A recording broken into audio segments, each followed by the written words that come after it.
Where are you sending us? Well, this is a fun one.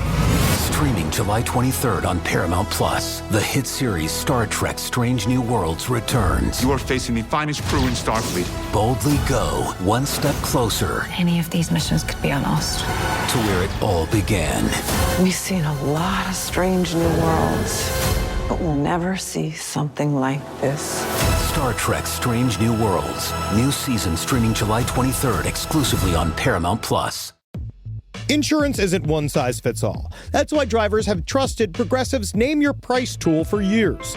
Just tell Progressive what you want to pay, and they'll show you coverage options that fit your budget. Visit Progressive.com to find a car insurance rate that works for you.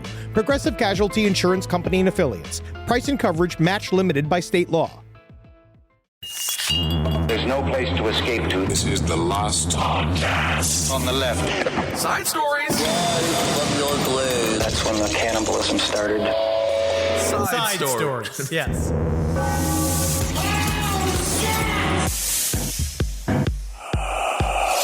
Man, I tell you what, the only thing, because of hours now of watching Marshall Applewhite talk. Ooh, yeah, he's very charming. Is he? I don't know. I actually saw a video of him and I got it for the first time because you guys kept on being like, he's got pizzazz. And I'm like, No, I wasn't. That's Marcus. Was. But I did see a little flicker of the pizzazz. He has pizz. He almost has pizzazz. He's almost there. I get it. I put it more towards the as. Ooh. Like, if you also make it rhyme with ass. Because I hate his face. He never answers a question. No. He just drones on and on and on and on. But the one thing he is correct about, no kids in a cult. No kids in the cult. Absolutely not.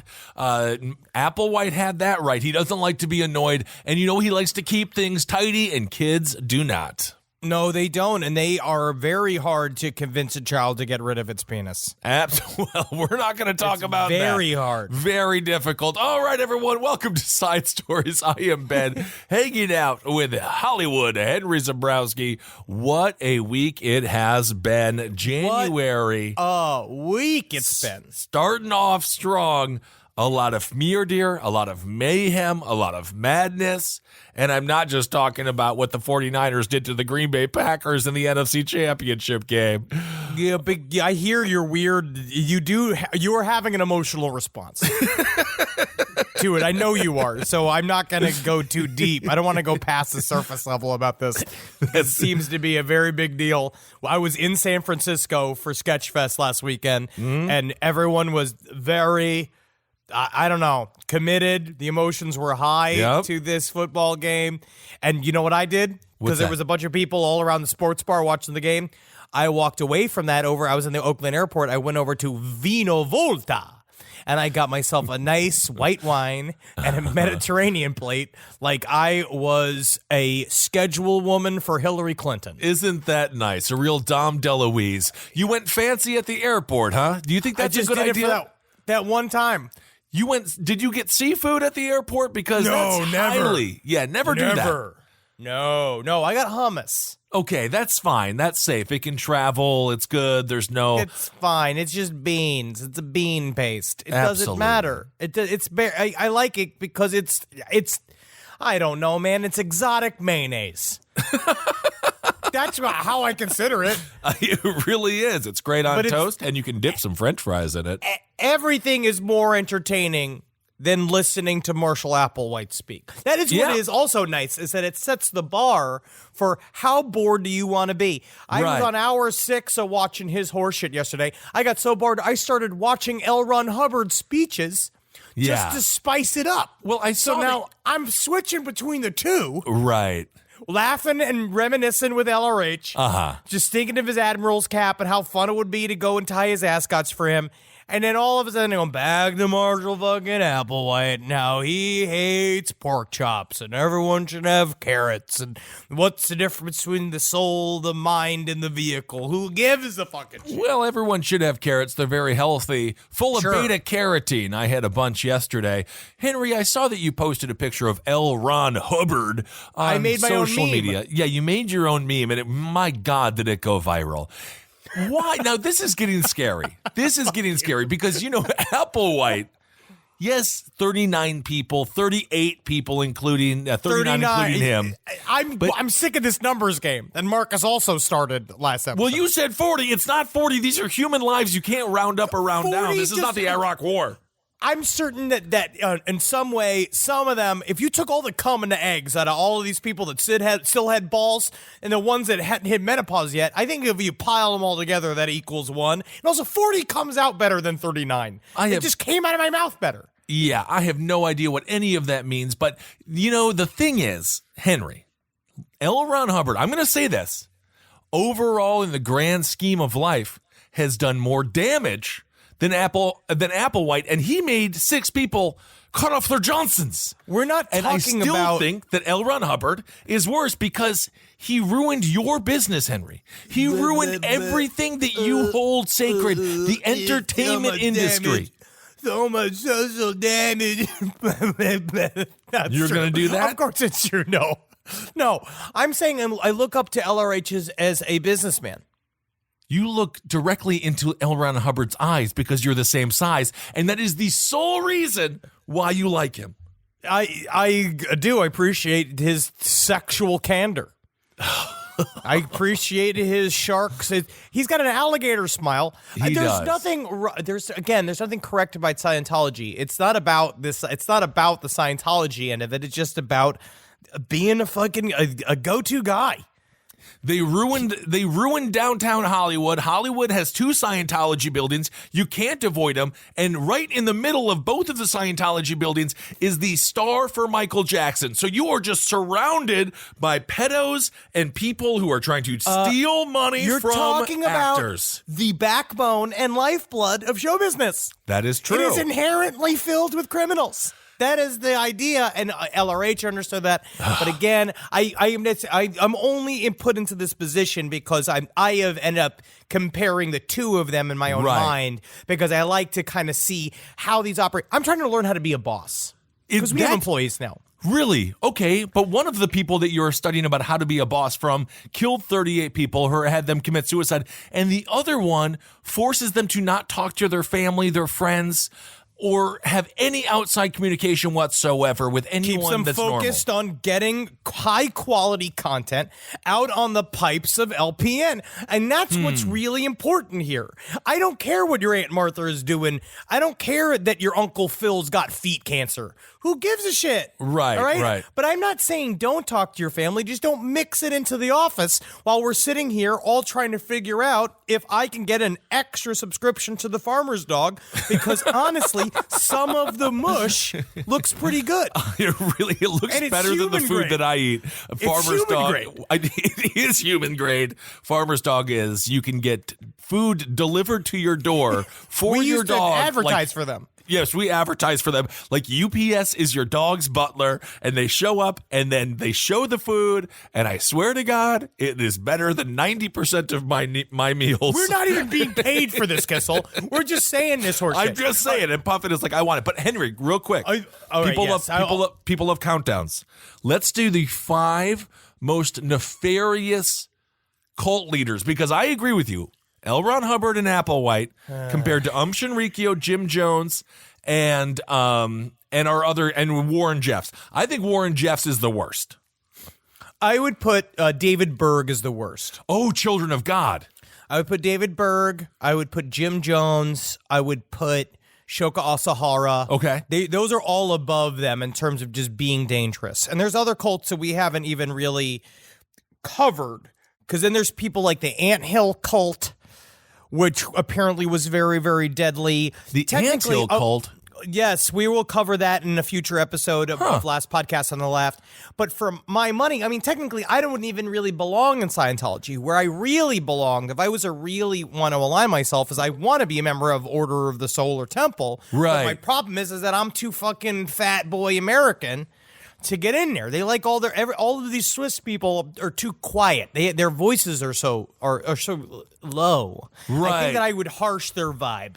I could see that, but of course they do love the theatrics, and I think you would fit right in on that end. So at the very least, Applewhite and L. Ron Hubbard are not as bad as some of the worst cult leaders that we've covered. So at least you're interested by two of the better ones when it L. comes Ron to Hubbard is a sci-fi Martha Stewart. I mean it. Well, he didn't go to prison. No, exactly. He's better technically. He didn't fucking have to cop to a rap route. But I also want to say there's also a weird thing going on. We've been hit up quite a bit, which is about the, I guess it's going to be Marty, the robot's first birthday. Oh, January God. 25th. What is going on? We are celebrating the birthday of it's not even an employee. No. It doesn't do anything. No.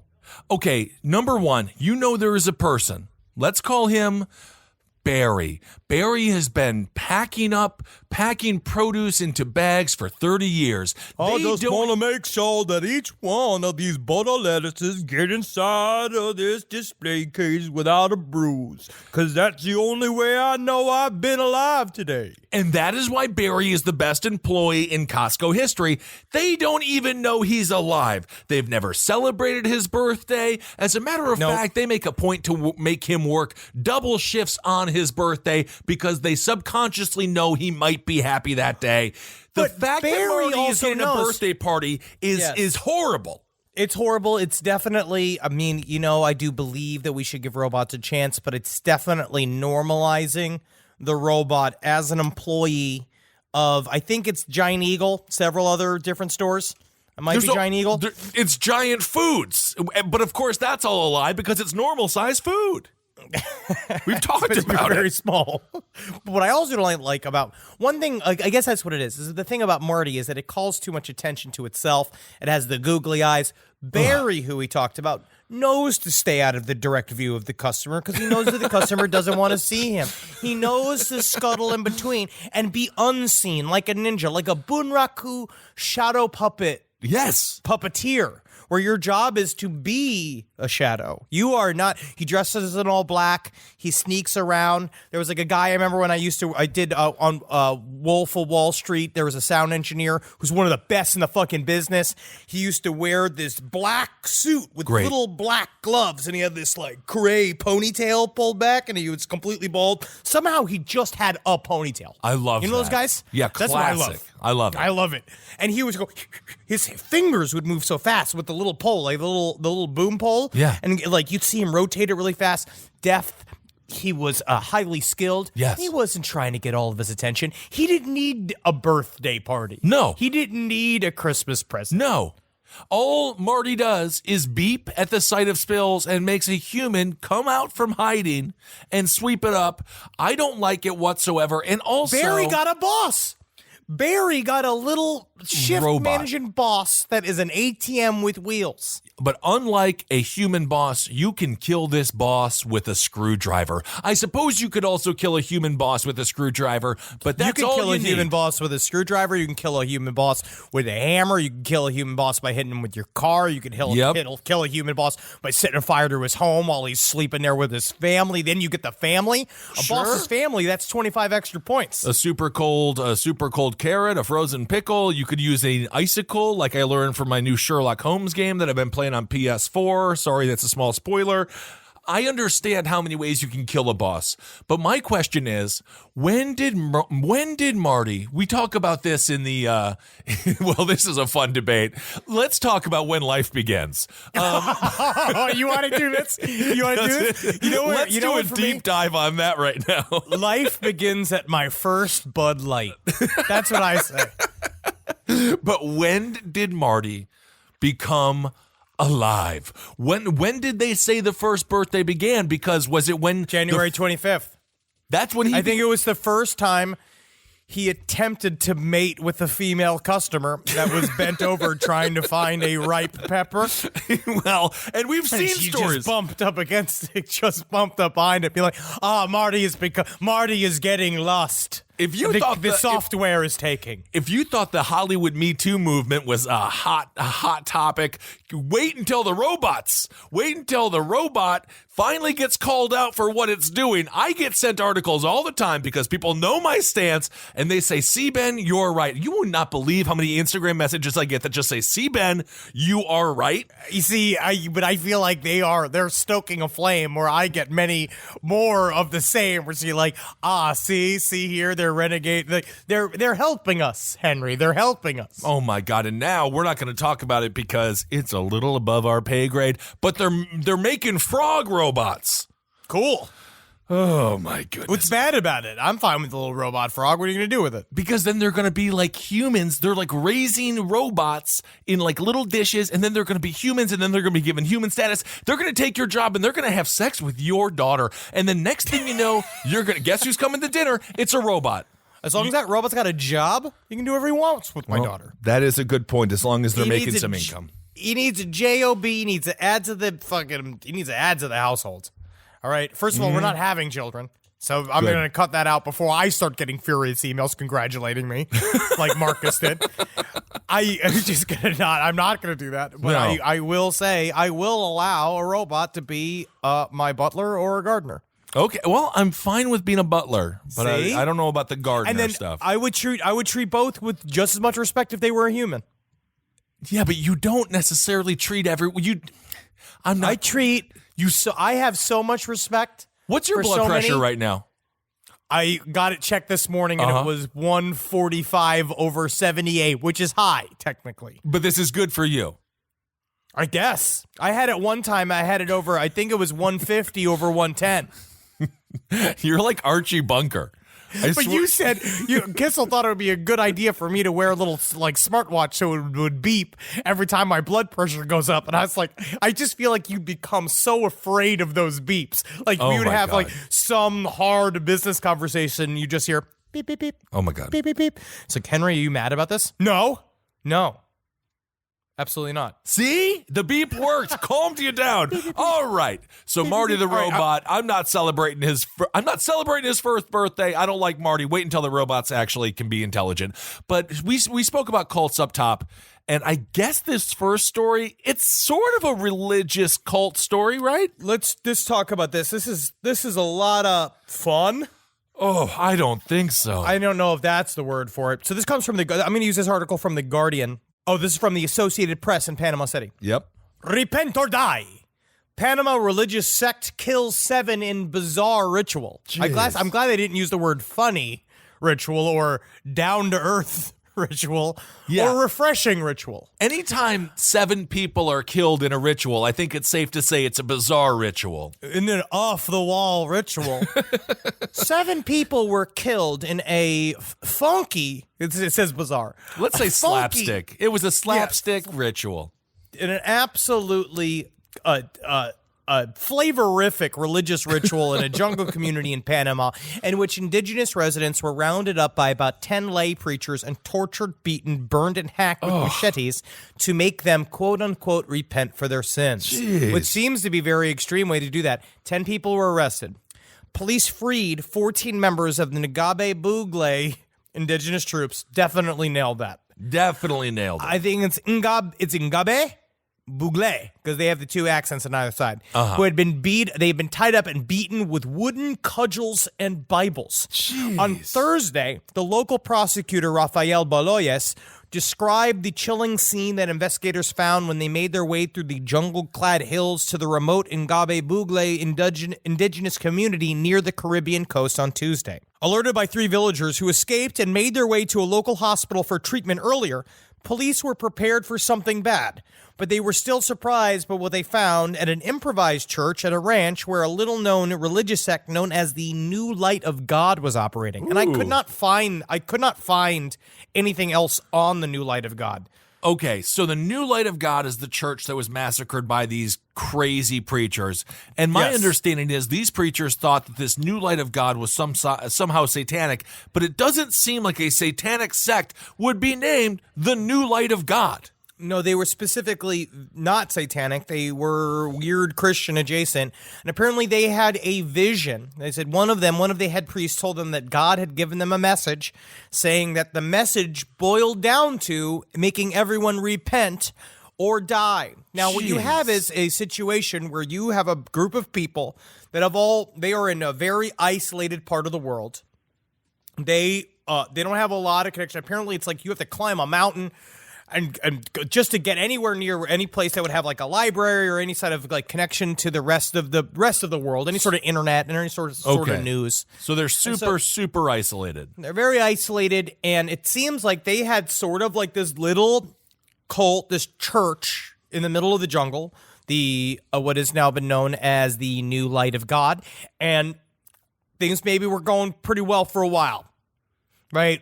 Having a nice time, things getting really intense, right? Maybe we know very little, but I imagine it might have been a little over the top, maybe Pentecostal a little bit, a lot of speaking in tongues. No, I'm just going to say, I don't know if the New Light of God is the crazy one here. They might have just been like, we're trying to take things, we're going to be pretty moderate. It's more Unitarian. Come on in if you're down with Jesus. We got a kick-ass guitar playing priest up there. I do it for Christ. But then one day he wakes up and he's like, yeah, I know I've been playing funky jams all day and we have been having a lot of fun, rooting and tooting, ragging and rolling. But today we are cutting off them clitorises. Oh, my. It's about the clitorises you don't cut.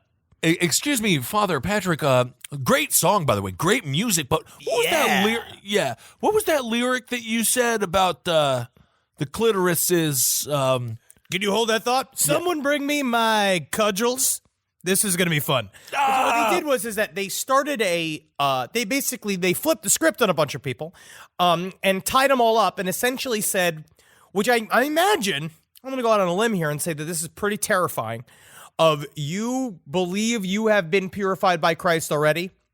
You know, maybe there's been a lot of talk about how we are the new founders of a new church. We're restoring the new faith. How often do we see this? Absolutely. And then one day the head priest shows up and he says, you guys don't believe in God enough. He told me last night in a dream after I ate a bunch of Whataburger, right? So now I got a fucking dream. I had a dream last night where you guys are all, and we're going to tie you up. And until I really believe that you believe in Jesus Christ, we're going to beat you, and we're going to beat you, and we're going to fucking hack at you with a bunch of machetes. Jeez. Hit you in the face with the Bible. And my whole thing is that if you're hitting me with the Bible, I am not going to be as open to Jesus Christ as you'd want me to be. You just got to say that you are, though. Just say, I think he's the GOAT. I think he's better than Brady.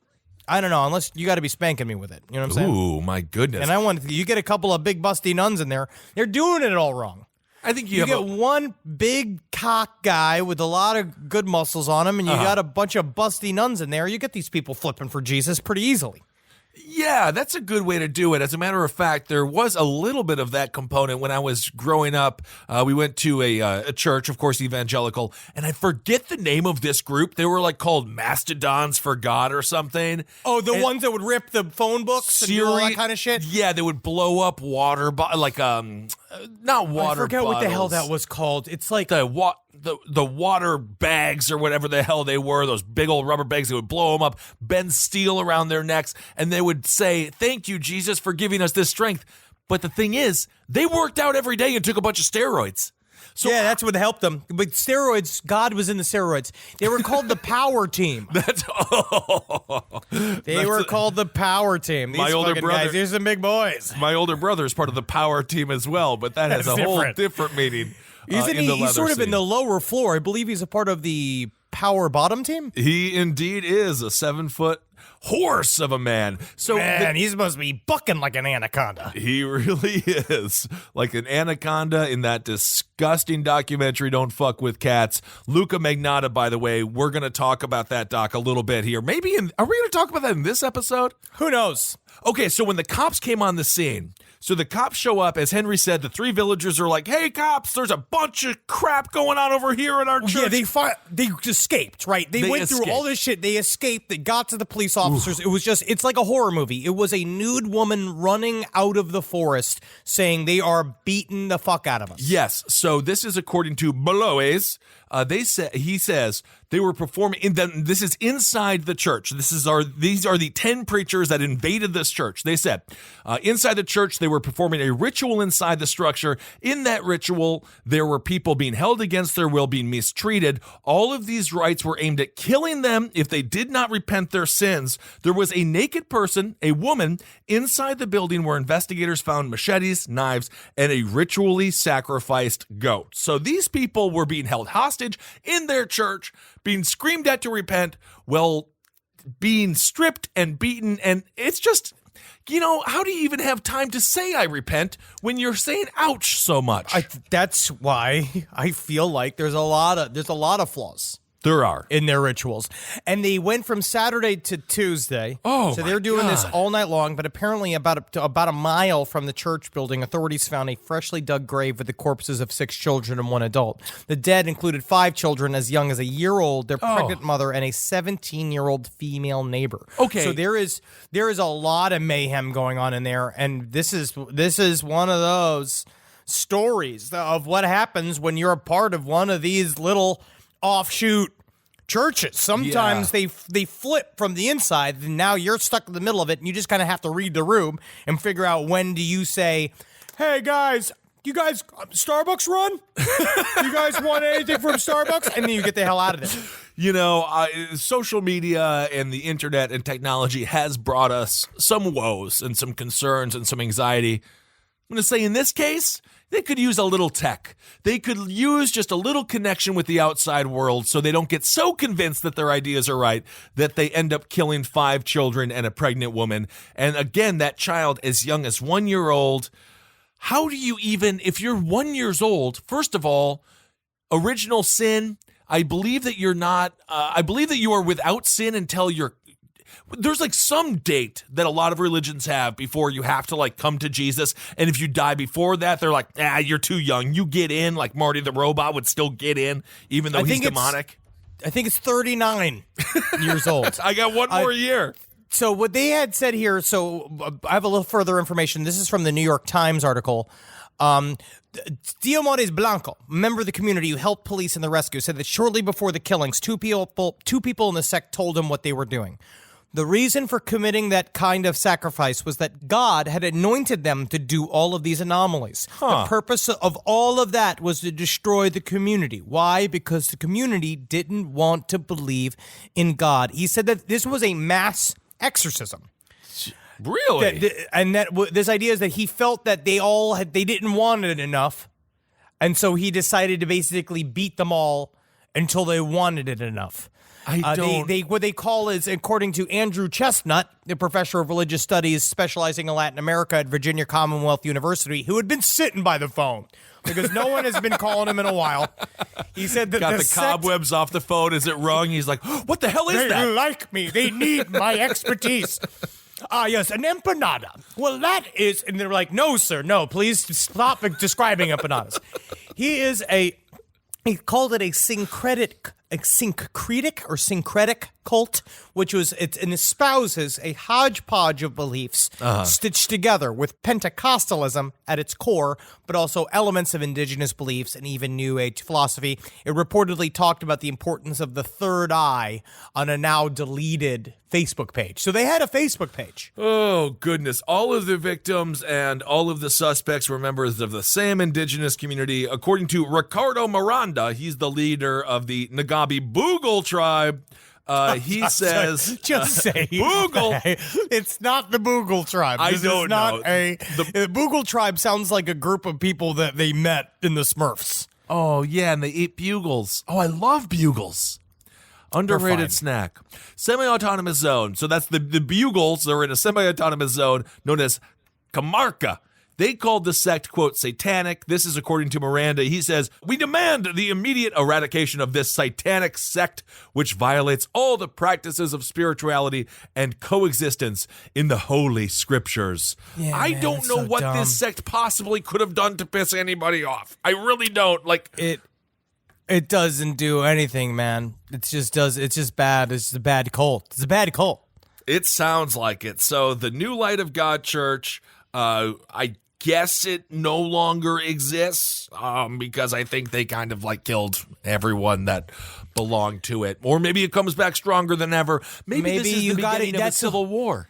It's doing a pre-burn. Ah, yes, of course. See?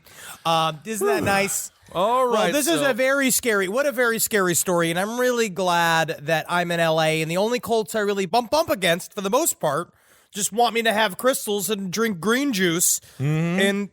But I mean, again, if they could help me with an audition, You can fucking around for a while. I mean, you can fake it. Absolutely. Well, maybe some green juice wouldn't hurt either of us. So there you go. Panama Jungle, 7 killed, 14 tortured, and exorcism. I don't think that they should say exorcism ritual because I think it actually gives it too much of like, oh, they're there to help. It's not they're there to help. It makes it cooler. It makes it a cooler story as far as I'm concerned. I think That's what I like about it. Yeah. I'll be down for an exorcism. I'd buy tickets to watch one from the side. That's what they should have done. Yeah. Put it on the road. Well, isn't that they did that, right? What was the story that we covered where they used to do the exorcisms in public with all the nuns and everything? The Devils of Louboutin. Yeah, that was very interesting. That was and very sexual. for them, that was prime time. That was better than Tool time. That was better than anything Tim Allen. That's better than Last Man Standing. Watching That's an difficult. exorcism was really That is compelling. difficult. Or as my mom says, every single time I go home, my mom loves Last Man Standing. She loves that fucking show. I know she and every time she puts it on, she's like, she always asks me, do you watch Last Man Standing, Henry Thomas? I'm like, no, I don't. I mean, like, I wouldn't go out of my way. I think the last time I saw it, I was in an urgent care. And she said, oh, you got to watch it. It's the writers. That's who makes it. The writers are just so clever. Man, it's so funny that we have to love these people because they are our parents. But I believe No, I love, you that's have the to. thing. They It's created you. But that you don't have to. No, you don't have to. love You don't your have parents. to. But No. but I will say, But- they just very smartly positioned that show for my parents and everyone like them. Everyone. to love Last Man Standing. they love that show. really have. She also, and I believe my parents do as well, love Young Sheldon, Big Bang Theory. They couldn't be more pleased with watching Sheldon grow up. They're so excited to see how it began, where the humor began. I think Bazinga is like a thing in it too. Still, it's like described. I have not seen a minute of it. I'm sure Bazinga is in there somewhere. Maybe he's If they want to keep that audience, you want to keep them happy. I literally think Luca Magnotta is less of a sociopath than young Sheldon and old Sheldon. I wonder. Well, I'm glad you brought that up. Let's talk because about that. I just want to quickly talk about how we both watched Don't Fuck with Cats, the Netflix documentary on Luca Magnotta, and it is very interesting. What did you think? Did you think they did a good job of showing just enough of the animal torture? Because I was watching and literally I didn't want to watch any more of that. Definitely not. That I saw, but I thought that it's important for you to see how real it is. I think it's important for you to see the cats going in and the cats getting sucked up into bags. I think that it is important for you to see the seriousness of that. When they showed him playing with the dead cats, it reminded me of the He-Man toys, like when you got the big lion toy that He-Man used to ride on or whatever. Like, they were just so frozen. Yeah, it's bad. It was like, oh my God. Anyway. Yeah, it's terrible. But I also think that they kind of really played up the Facebook sleuths in that, where technically they didn't help with the investigation. Well, but they were correct and no one listened to them. But so that means that technically they didn't do it. They didn't really get the message across. But technically, I'm happy that there are people out there investigating these things. Technically, that's the premise of my documentary, Hail Yourself America, where it's like, yes, no one listened to me until the subway station, but it's about being there, making a statement. It's about yourself. And I think the online sleuths overall did a good job. Let's just say, I'm just going to say the internet sleuths, they didn't really nail it to start, and then that led to potentially the demise of an innocent person, which they kind of just yada-yada'd over. And I'm like, didn't you all cyberbully this person? They kind of just said that whatever happened to him was cool because he was being a jerk on the internet. And he was. I don't think that...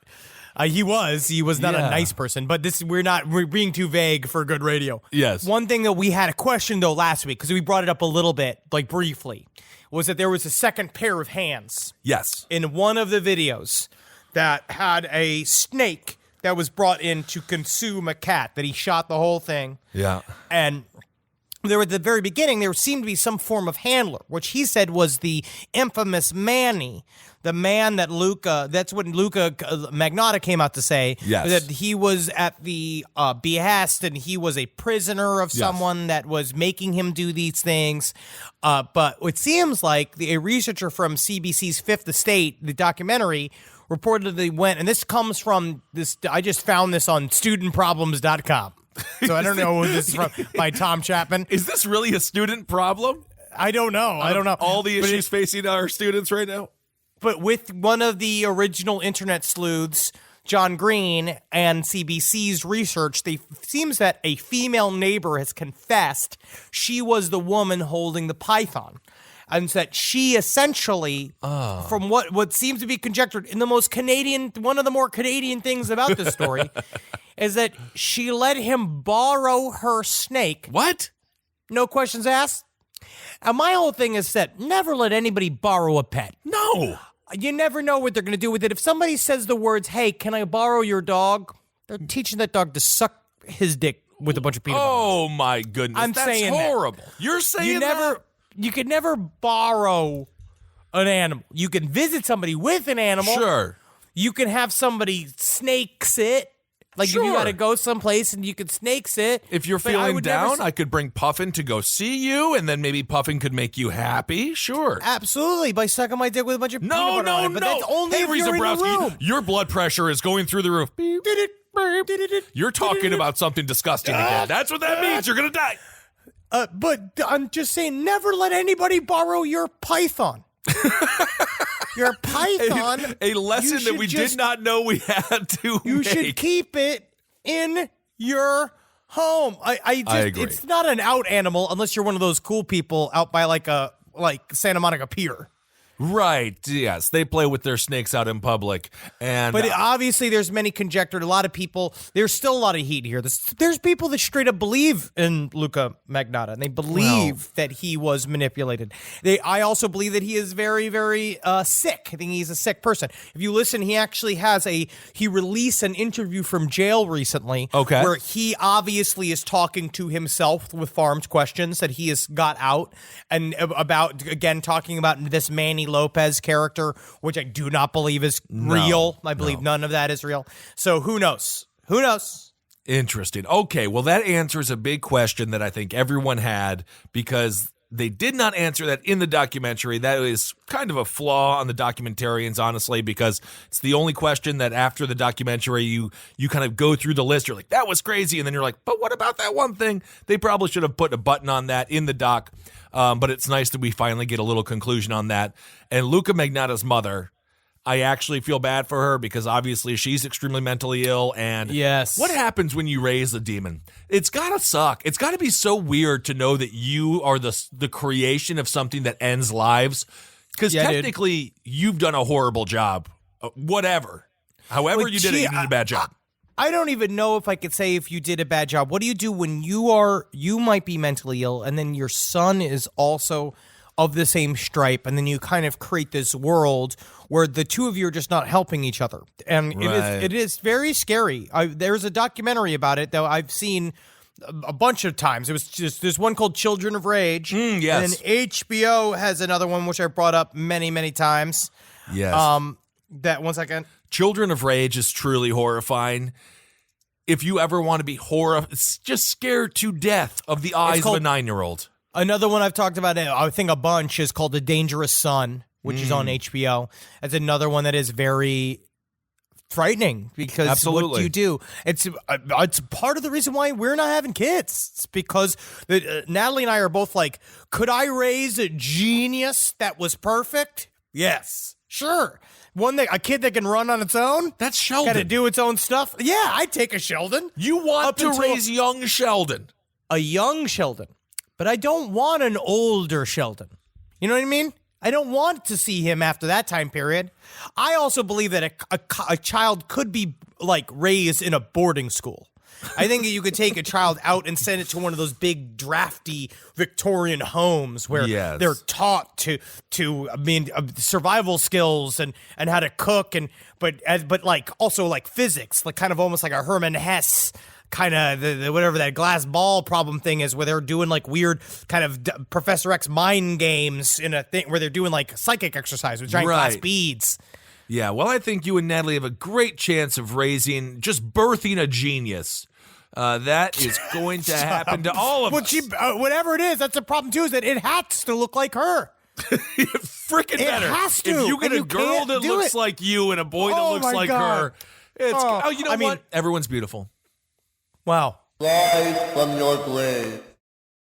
This podcast is brought to you by Squarespace. Squarespace is an all-in-one website platform that helps you stand out online. Yes, that's right. You don't have to smash your face with a hammer. You can just start a business. It's got everything you need on Squarespace, from securing your domain to building a professional site and showcasing your work all in one place. Let's say you want to show everybody how you can carve your ribs out of your lower abdomen so that you look more like a Ken doll. That's amazing. You can bring your vision to life with AI-powered design or curated templates, plus flexible editing tools that helps you create something that truly reflects your style, especially if you are somebody that is trying to corrupt the young men of America. That's what Squarespace is really going to help you. Squarespace makes it easy. It makes it easy for you to put all that together, and you just go to Squarespace and do it all.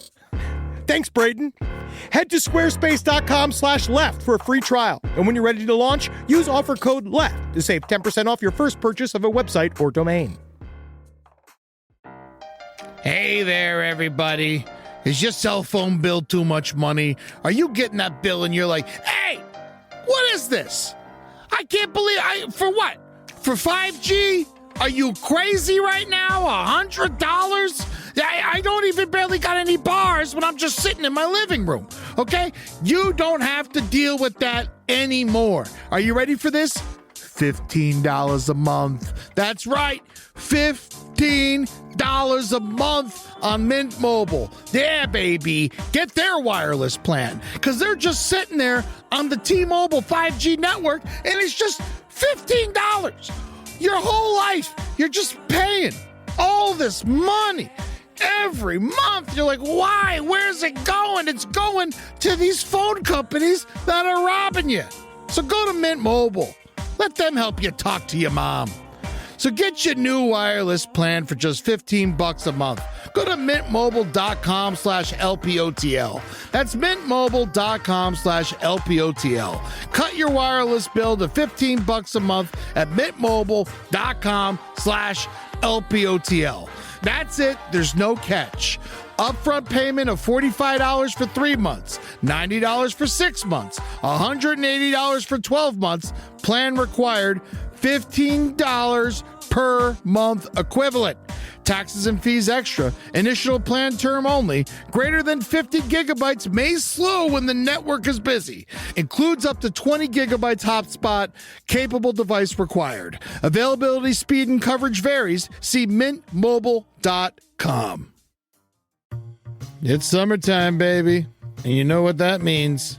You're going to go to Quince and you're going to get yourself some new clothes.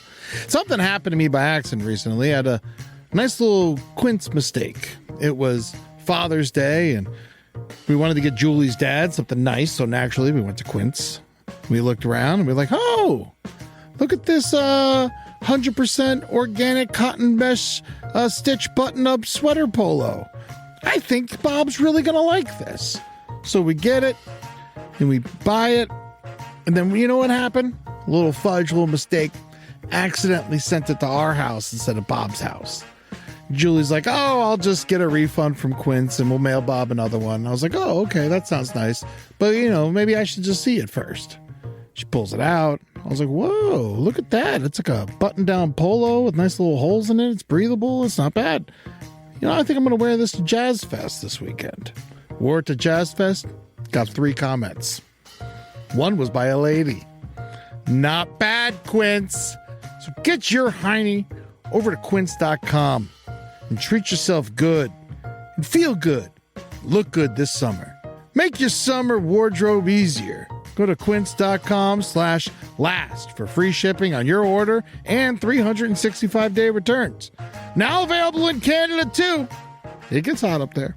That's QUINCE.com/last for free shipping and 365-day returns. Quince.com/last. Look like a prince and you quince, you jerks. It's obvious we love true crime, but it does make us feel a little paranoid about what's out there, as it should. And that's why it's so important to get a home security system that gives you peace of mind. With SimpliSafe, you can stop crimes before they even start using their AI-powered cameras to identify threats on your property and alert US-based live agents to take action. Like arriving in a helicopter in the night, coming down from the helicopter, zipping down and breaking through the windows with their big axes, and going through the house, ripping through the walls, finding the criminals. It's easy to do. SimpliSafe has been a game changer for us. And the best part, there's no long-term contract. We've used it since the very early days of SimpliSafe here at LPN, and it keeps us safe, doesn't it? It keeps all of our thoughts inside the building. Then there's the ones we let out because they have to go out because that's a part of it. But SimpliSafe keeps the other thoughts safe. And for that, we say thank you, SimpliSafe. And we want you to experience the same peace of mind as we, which is why we've partnered with SimpliSafe to offer an exclusive discount to all of our listeners. Right now, you can get 50% off your new system by visiting simplisafe.com/LPOTL. That's half off at simplisafe.com/LPOTL. There's no safe like SimpliSafe.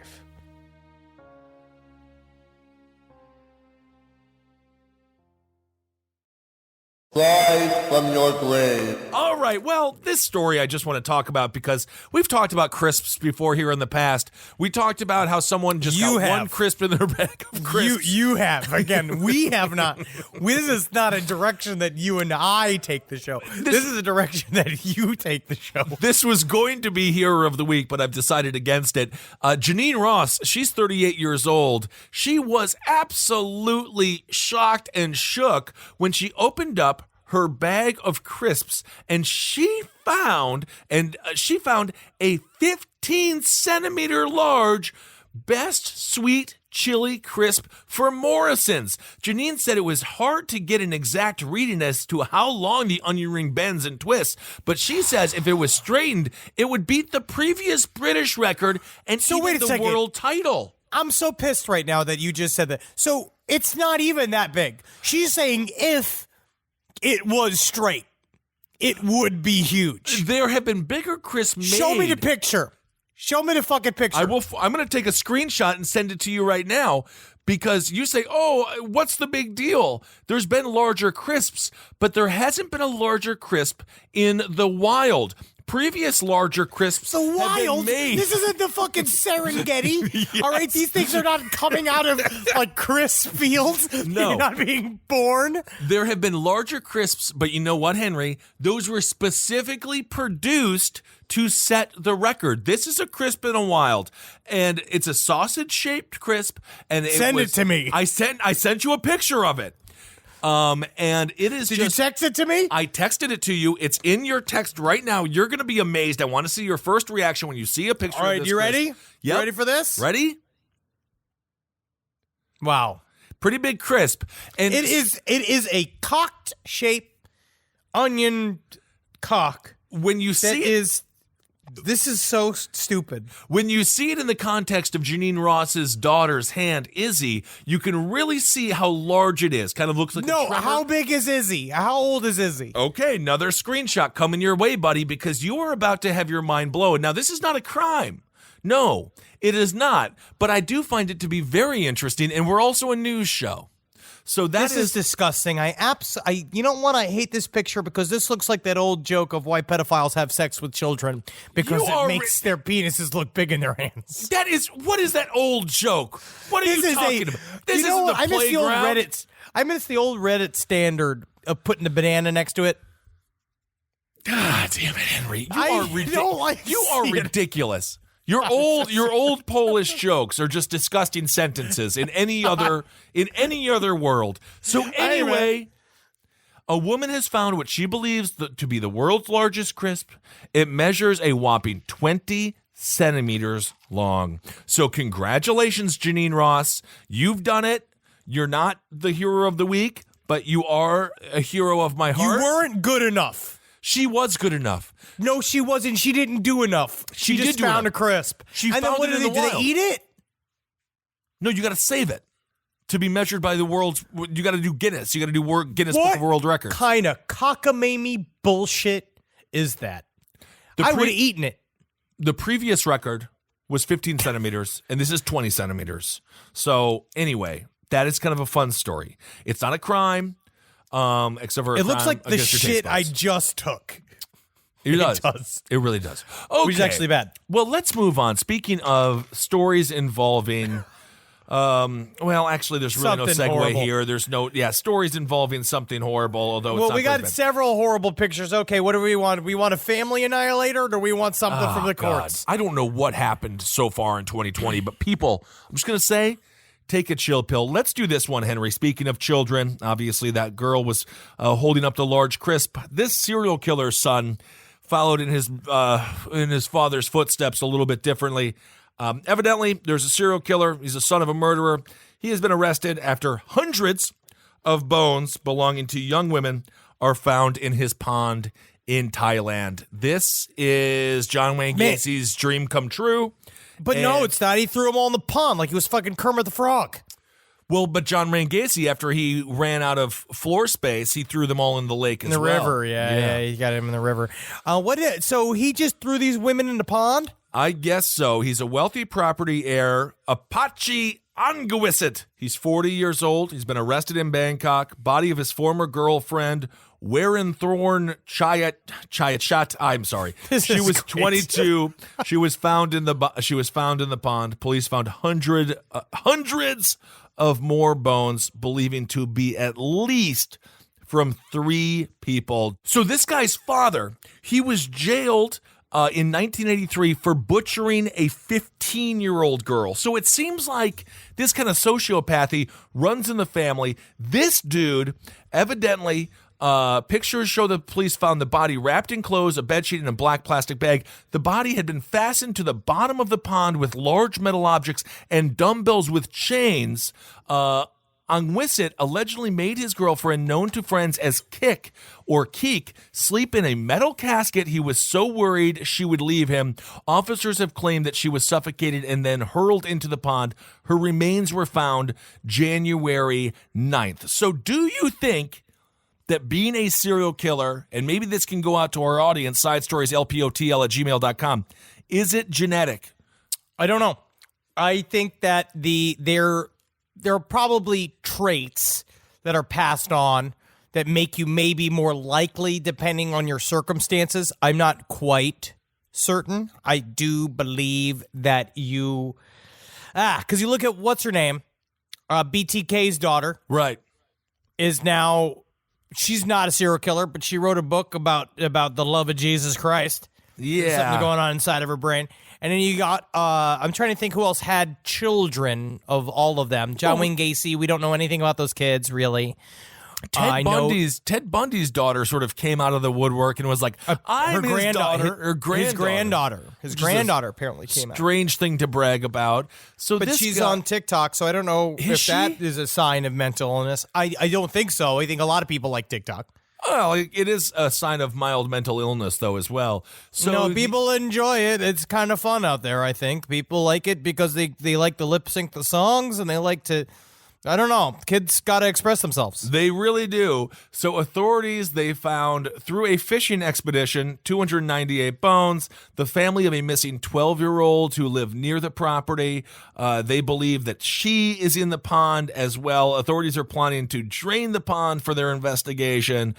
He has been dubbed by local media the Metal Casket Killer. Which, of course, it's not a serial killer if we don't have a clever little name for him. The police chief said the investigation has found that several women who were involved with the culprit have disappeared. They included his friends, girlfriends, and prostitutes. Again, the police chief continues, we have found 298 bones in the pond so far, but could not clarify that how many of those bones how many humans those bones were from. I would assume 298. I think that it's really important this is one of those, definitely don't put all your eggs in one basket, Because when it comes down to it, he did a very poor job of hiding those bodies. You can't just toss them into a pond. No, I You got to guess put more. not. I'm going to say this, and I don't want to help you in doing this, but if you are killing people, you need an exit strategy. You need an end game. You need to figure out how to get rid of these bodies. Without a body, it's very difficult for them to pin a crime on you.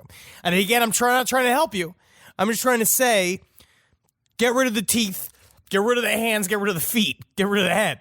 It's actually probably best for you to hold on to the head for as long as humanly possible. Keep it on your property. So it's very difficult for somebody to come and look for it, right? Someplace either deep underground or put it in a kind of like maybe even a cooler. Keep it in a basement. Well, don't do any of that. That's not good stuff, and it'll make your house smell all bad, and then you're going to go to prison forever because you're a murderer, and that's but eventually, not good. The smell becomes neutral. Not to you it does, but to everyone else, you're the house that smells like decomposing bodies. Everyone's going to make fun of you. They're going to burn your house down like you're Freddy Krueger. The only people that are coming to that house are getting murdered anyway. Oh, my goodness. So there you go. Who knows what's going to happen here? It looks like this guy has killed a bunch of people. Just be careful. The girlfriend had made previous complaints to the cops. No one did anything. There's also a beautiful tattoo, the remains of the property of the girlfriend. She's pictured above here in this Daily Mail article. She has a gorgeous back tattoo, and that was one of the identifying marks. The cops were like, that's her. So there you go. Potential serial killer in Bangkok. Son of another murderer. And I guess crazy.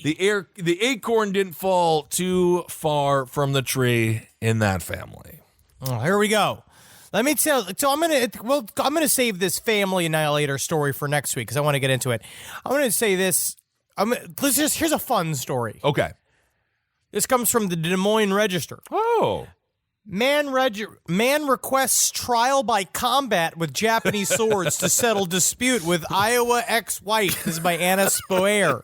A Kansas man has asked an Iowa court to grant his motion for trial by combat so he can meet his ex-wife and her attorney on the field of battle where he will rend their souls from their corporeal bodies. Okay, hold on. This is for custody? This is a custody battle? This is just I don't know. This is not going to help him get the kids back to be like, oh, trial by samurai sword? This is gotta kill mommy. Got to kill mommy to get him. That's how it is. David Ostrom, 40, of Paola, Kansas, in court documents said that his ex-wife, Bridget Ostrom, has destroyed him legally. He asked the Iowa District Court in Shelby County to give him 12 weeks lead time in order to source or forge katana and wakizashi swords. To this day, trial by combat has never been explicitly banned or restricted as a right in these United States, Ostrom argues in court records, adding that it was used as recently as 1818 in British court. That's a little bit loose of the term recently. That's 200 years ago. So, all right. They've said that apparently it is not abolished. It's not abolished. And then they are now fighting each other. They said that he believes that he is attacking his wife's divorce attorney's absurdity with my own absurdity. Ostrom, who said he plans to request the same mediation tactic for any other disputes that may arise in court, added that his ex-wife can choose her attorney as a champion or stand-in fighter, which is it's pretty amazing. This is what he told the paper. He said, I think I've met Mr. Hudson's absurdity, as Henry just said. I've met Mr. Hudson's absurdity with my own absurdity. If Mr. Hudson is willing to do it, I will meet him. I don't think he has the guts to do it. Yep, that's true. Historically, it is said in court records, trial by combat was not always won by way of death, but also when a party cries craven, yielding to the other. Respondent and counsel have proven themselves to be cravens by refusing to answer the call to battle. Thus, they should lose this motion by default, Ostrom wrote, adding that if the other party decided otherwise, he wants to proceed with a blunted practice style of swordplay, which I think is very fair. I don't know. Either way, the judge didn't really go with this. No. I'm pretty sure that was dismissed. He's lost everything. Yes. Hudson referred to himself as, quote, a potential combatant as they were sort of laughing at this man's demand.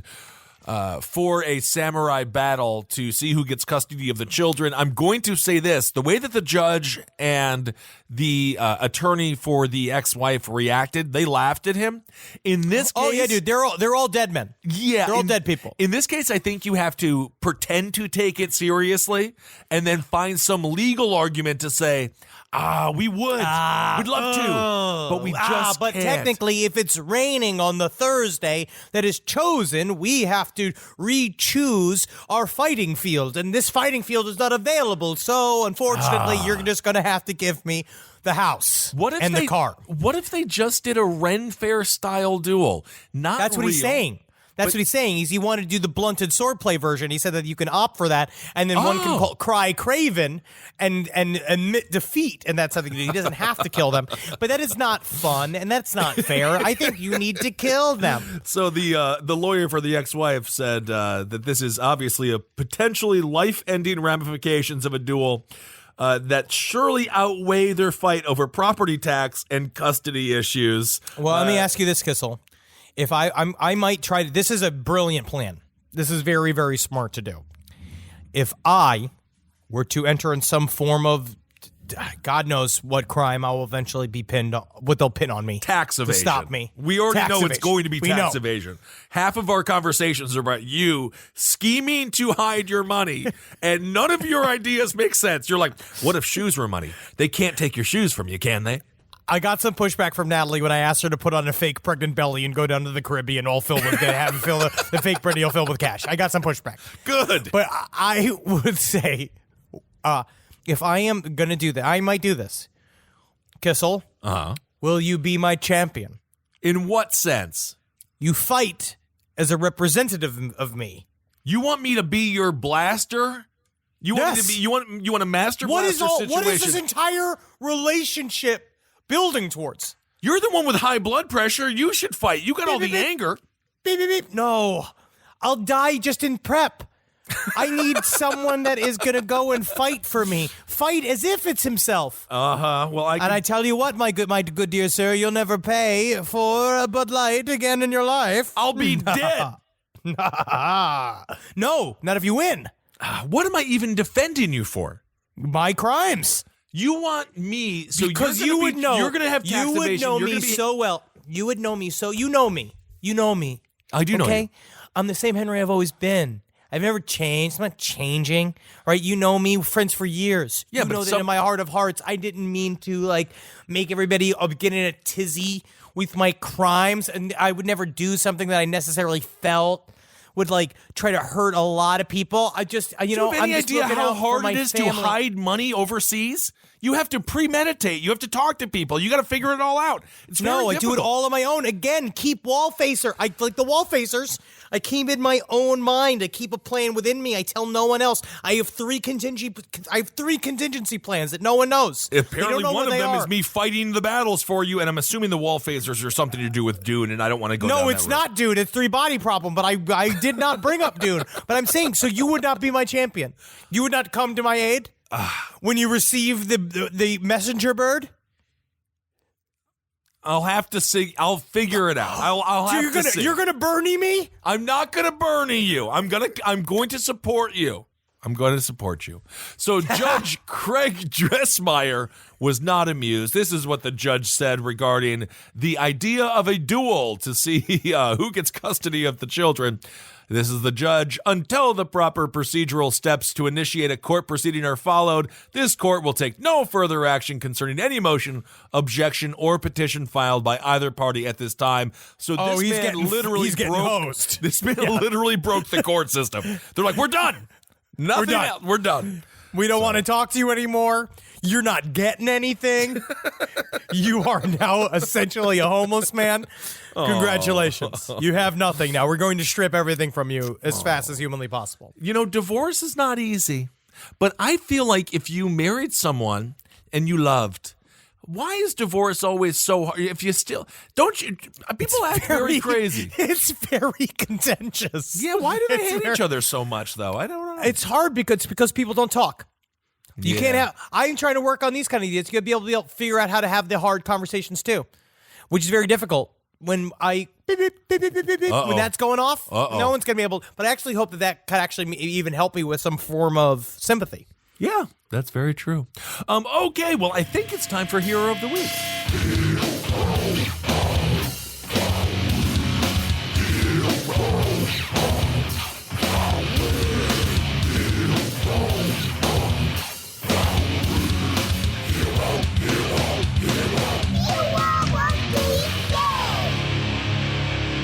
This Hero of the Week, you know what? This is not just a hero. This is a community.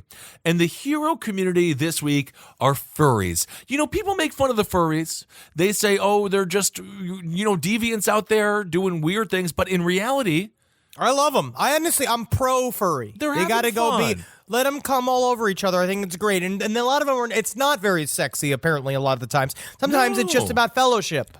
Absolutely. Everyone likes to be a raccoon or a fox or a panda bear. Not everybody. Not everyone. But some people do. So these furries, they were just having a good time. They were drinking that night. They were having a nice time. A dude named Steven Rodriguez, he's 26 years old. He was in full furry costume.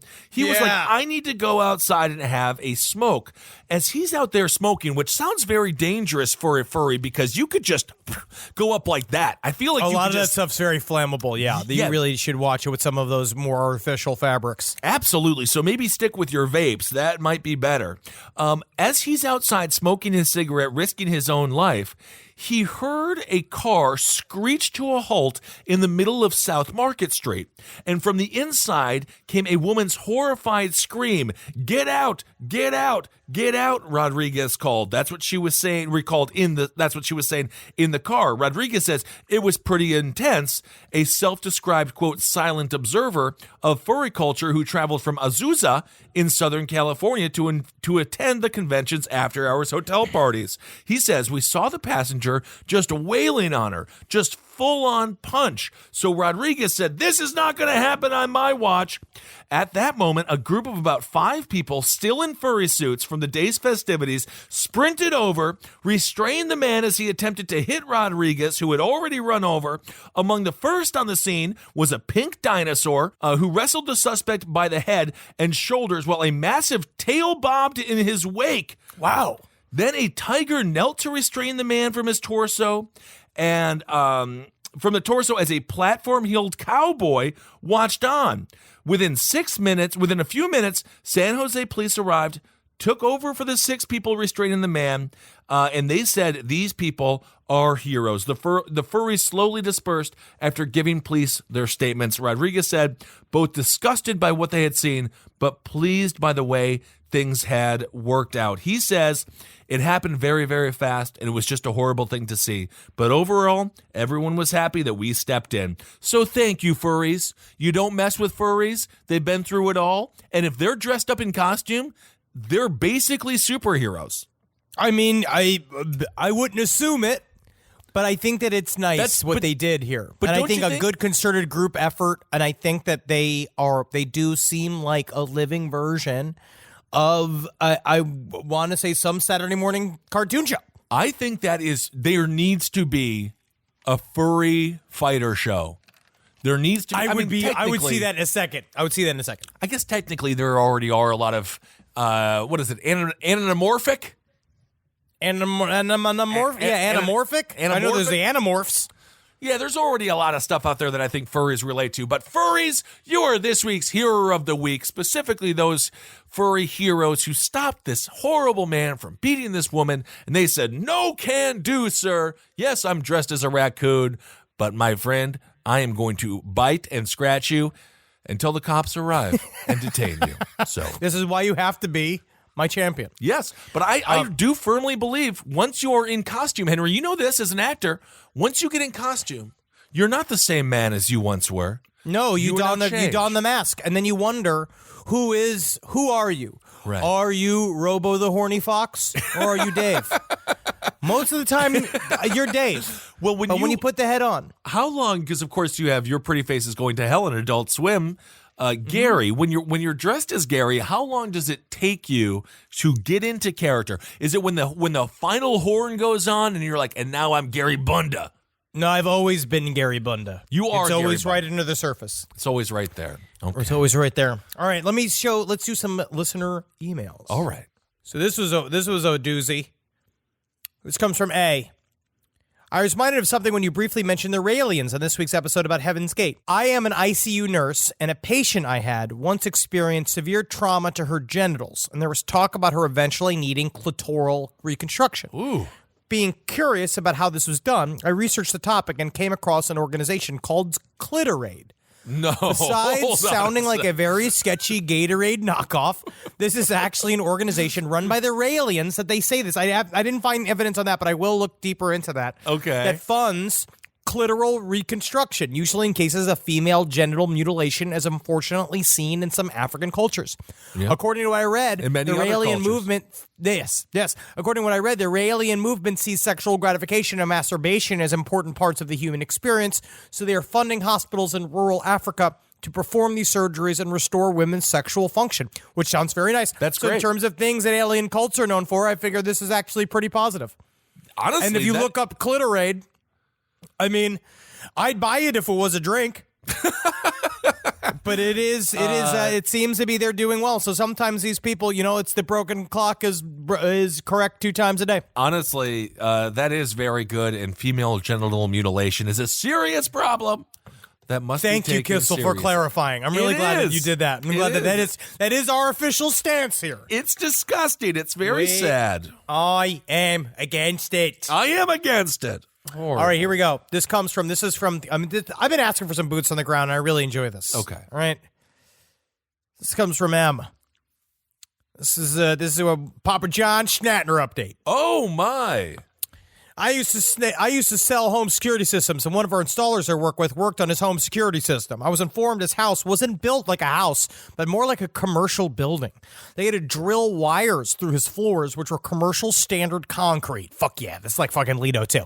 Yeah. He also had a large garage under his house that had a turntable so that he could pull in and out and turn his cars around with the push of a button. Cool. Fucking dope. You're making me a fan. Years later, I worked at Papa John's corporate in a tech support center. When he was entertaining other business people in suits, he would wear the same red shirt and jeans topped with a large-shouldered tweed sports coat. The jacket made him look like Hep Cat from the Paul Abdul music video, except not as cool. There was one instance where I was on the phone working, and someone behind me was talking extremely loud, making it hard for me to hear my call. I turned around and back, and I could see a man wearing nylon gym pants with cowboy boots. Nylon and when I gym looked pants? up yes. When I looked up to tell him to be quiet because I was trying to work, I saw it was none other than Papa John Schnattner. And it says him going, yeah, it's important for me to be able to be as limber as possible because I hate the idea of my jeans snagging on my leg hairs because my leg hairs get so stiff when I'm working on my weights. I believe it. All And so right. this blew my mind. Papa John's corporate is also home to the presidential limo. There is a presidential limo housed in every state for the President of the United States. The one in Kentucky just so happens to be at Papa John's in the lower level garage. Yes. Hopefully this is not blowing up national security. I forget which floor that there are Secret Service offices in the building. On all of our desks we had a sheet to teach us how to deal with bomb or terror threats. Isn't that nice to have to deal with? Wow. So the Trump limo, because the presidential limo, currently the Trump limo, it's in Papa John's headquarters. You got to get a slice when you're there. It's fucking incredible. All That right, is here's another amazing. one. There's another update. This comes from N. In a recent episode of Side Stories, you feature a story about someone who had their arm amputated and was able to bring it home with them. I remember you two being baffled at the fact that it was simply given in a red garbage bag, even questioning whether there were nicer options.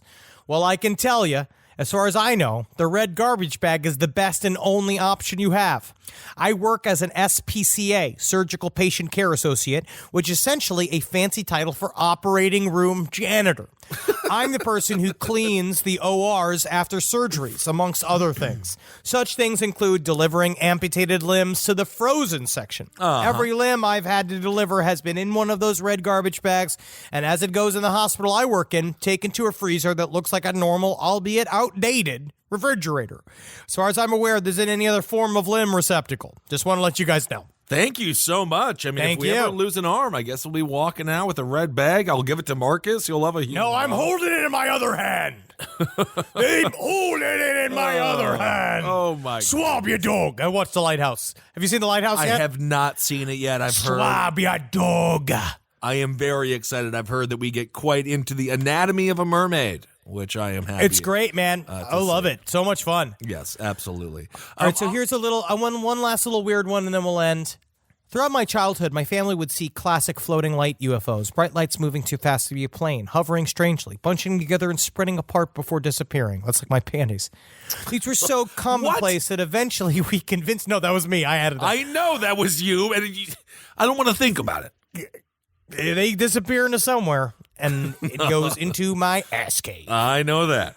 These are so commonplace that eventually we convinced ourselves that these were just airplanes circling the land at DIA. I'm not so convinced anymore. However, the most terrifying thing I've seen was what my sister and I called the light people. We had heard stories of people seeing strange lights all over the mountains surrounding Horse Tooth Reservoir, around 20 miles from where we lived. Now, this is in the plains of Colorado. Some people even reported that these lights were actually strange, emotionless people carrying bright lamps, just wandering around the mountainside. In fact, my sister's criminal justice professor in college reported an encounter with these people where he was a young cop. Apparently, he was working late at night when a call came in about weird activity up at the lake, possibly some illegal overnight camping. So he goes up with his partner in his patrol car and is parked for only moments when a fucking figure carrying a bright blue lamp emerged from the woods. He said he got out of his car to speak to this person, and the person, a bald man, stared at him with a blank, unblinking look before running back into the woods. What the fuck? So naturally, my sister and I decided to go check it out ourselves. We drove up high as hell at 3 a.m. Good. This is great, guys. Don't do this anymore, but it is fun. I miss being like that. You know, to up the creep factor and to guarantee the shitting of pants so we actually see something. And sure as shit, about 20 minutes after getting to the lake, we counted 4 moving, blinking blue lights across the mountainside. We watched them across the lake, and I'll never forget the way the lights reflected on the water. It was so eerie. They moved like something or someone was walking with them through the trees. Cool. Needless to say, we were there long enough to count the lights before speeding out of there. To this day, I still don't know what to make of it. Creepy-ass crazy cult members wandering the mountain at night for some strange ritual, aliens, drugged-out illegal campers with matching blue lights, and lots of late-night wanderlust. Someday I'll go back. But until then, I'm way too spooked. I love it. And of course, they were super stoned by speeding away. They mean 14 solid miles per hour. Man. You're gonna fucking break the fucking sound barrier, man. All right, everyone. Thank you all so much for listening to this week's Side Stories. You can always email us at sidestories.lpotl@gmail.com. We love hearing from you. And this is a reminder. We will be exclusive to Spotify February 14th. That's the day of love. It's the day of Valentine's Day. It's the day And of if love. you're It's the corporate day of love. It's the you can corporate day of celebrate love. it if you want, but If you want. they're making us do it. They're making us do it, and this is my little recommendation. Go out the day before or the day after Valentine's Day because they jack up their prices on Valentine's Day at an Applebee's all the way down to your table, farm to table spot. In and fuck. Do that? On Valentine's Day, stay in and fuck, or come to Los Angeles after midnight premiere. It's going to be the Sunset 6. Come out. Let's come see it. I'm going to be doing a Q&A there. This is after midnight. We're doing a premiere. This very, is very excited. Well, explain what After Midnight is. So After Midnight, it's a horror film that I was in last year, Yep. and we're getting our wide release. We're getting a full-on theatrical release. It's called After Midnight.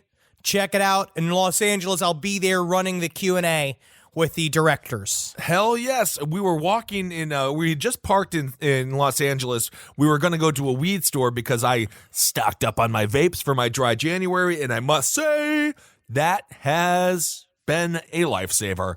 And this person comes up, he's like, oh, I'm a huge fan of you guys. And then he mentioned that he was working on this film After Midnight with Henry. And I said, what the hell is this movie all about? And then Henry told me, so check this movie out because Mr. Zabrowski is in a horror film, and I'm sure it's going to tittle it and scare the pants off you, but put your pants on before you go back outside because that's still a felony.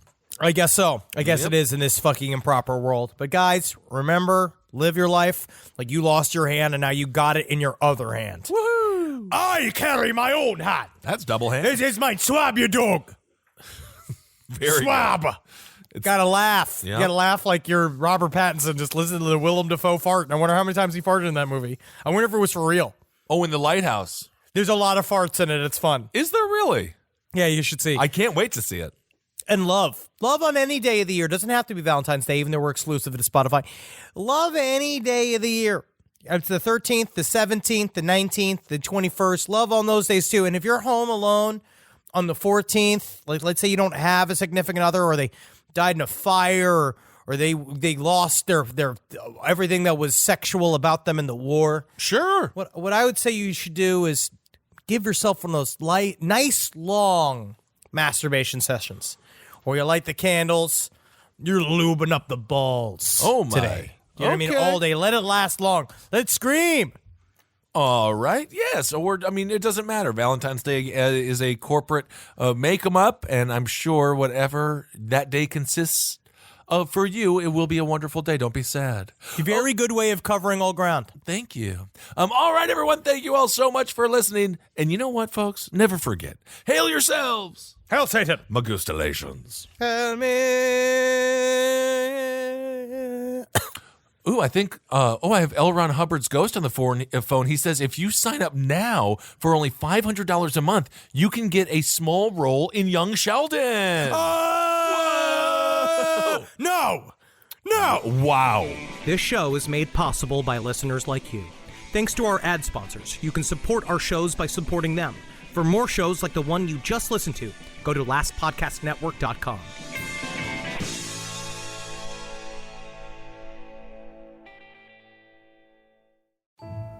Hey weirdos, I'm Elena. And I'm Ash, and we are the hosts of Morbid Podcast. Each week we dive into the dark and fascinating world of true crime, spooky history, and the unexplained. From infamous killers and unsolved mysteries to haunted places and strange legends, we cover it all with research, empathy, humor, and a few creative expletives. It's smart, it's spooky, and it's just the right amount of weird.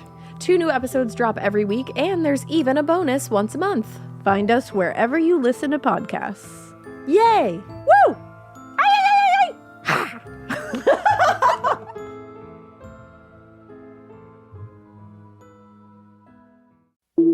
Breathe in. Feel the sense of calm that comes from having up to $300 in overdraft protection with Go2 Bank. Now... Did you say $300? Yes. Now, back to our breathing. So if I overspend my balance, Go2 Bank has my back up to $300? Yes. Can we breathe out now? Less worries, more zen, with over $300 in overdraft protection. Tap to open an account today. Eligible direct deposits and opt-in required for overdraft protection. Fees, terms, and conditions apply.